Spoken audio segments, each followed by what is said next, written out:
Now, obviously, we can't see your setup looking down the line, but yeah, it was a lot further from the ball, and you're kind of feeling more comfortable now with that position that we did from last lesson. You've got the ball kind of feels familiar now away from where you stood. You're not back in where you are. It doesn't feel miles away as it probably did the first time round, but now it's sort of getting more comfortable. Okay, so backswing wise and takeaways looking pretty good. Full shoulder turn there. Here's your backswing there. Nothing to change there. Absolutely fine. Okay.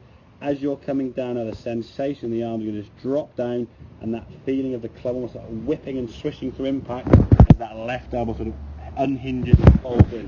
What you would do from here is try and pull it with that left arm as you come in. So your left arm's going to pull there now. At this point now, your left elbow's gone beyond the golf ball. The ball should have connected by now. Well, exactly. Your club's way back there, and all you end up getting now is your left elbow just sort of pulling further and further through.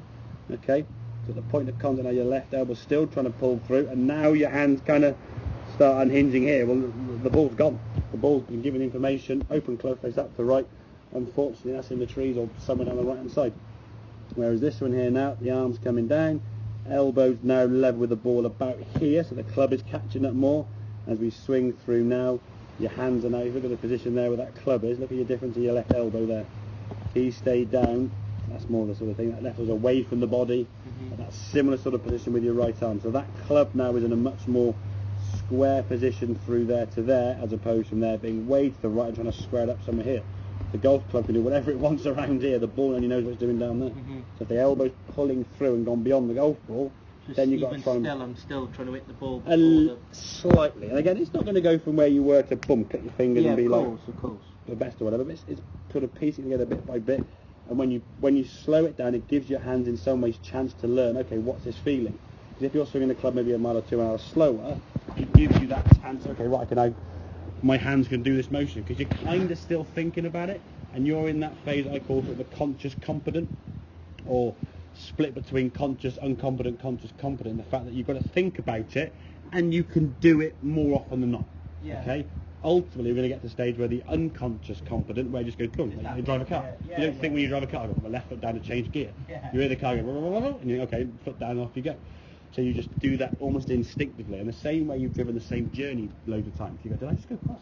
Been that way. And you just almost on autopilot.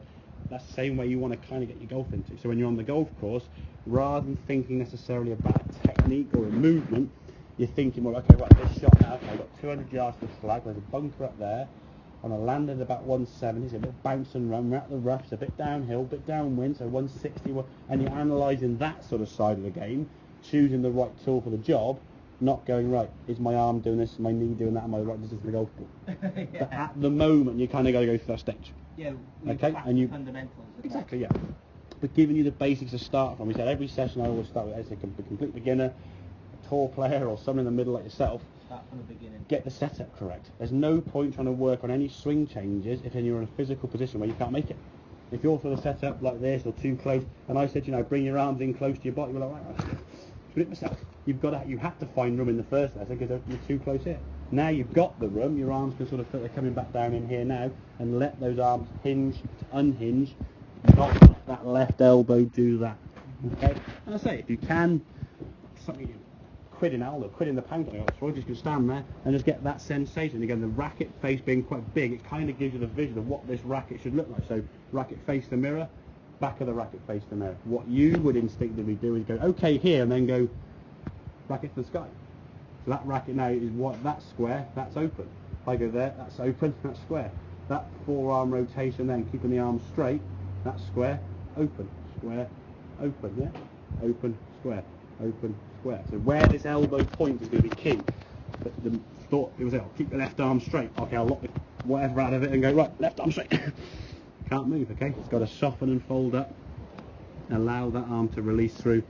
So you kind of become aware, and again, working with your weaker arm. Which one do you think is worse than doing? Do you think it's worse overtaking the ball, or do you think it's worse keeping this arm locked, or they both just attach? I would suppose if you're a slicer. All I'm trying to think about is keep this one down and not the. Yeah, I would say for a slicer, the lesser of two evils will be the elbow being this way as opposed to being that way, because that's going to encourage more of a slice. Because very often when people are slicers, there are other elements to their golf that cause the ball to go right. and they'll always still be present to some extent. So if your arm overtakes too much, with a little bit of slice element in there, it starts a bit far left and might just come back to left of the fairway. If you're doing that with the elbow and the elbow stays locked and stiff, any sort of across the ball or trying the ball left, it's accentuated even more so. So yeah, I would definitely try and say that you can't at the moment over-hinge that wrist. Again, if you start sort of doing that with the elbow and sucking in there, then that's wrong. If you want to check your position, stand by your side there with a racket or any club, just hinge it up, turn your body. Okay, that's where the elbow wants to be. I'm not going and pulling it in. Arm just hangs there, hinge, turn. Okay, the elbow is not necessarily touching the side, but it's certainly quite close and connected. Yeah, we're not going that way with the arm way up in the air and the left elbow sticking up to the sky. Make sense? Yeah. Absolutely.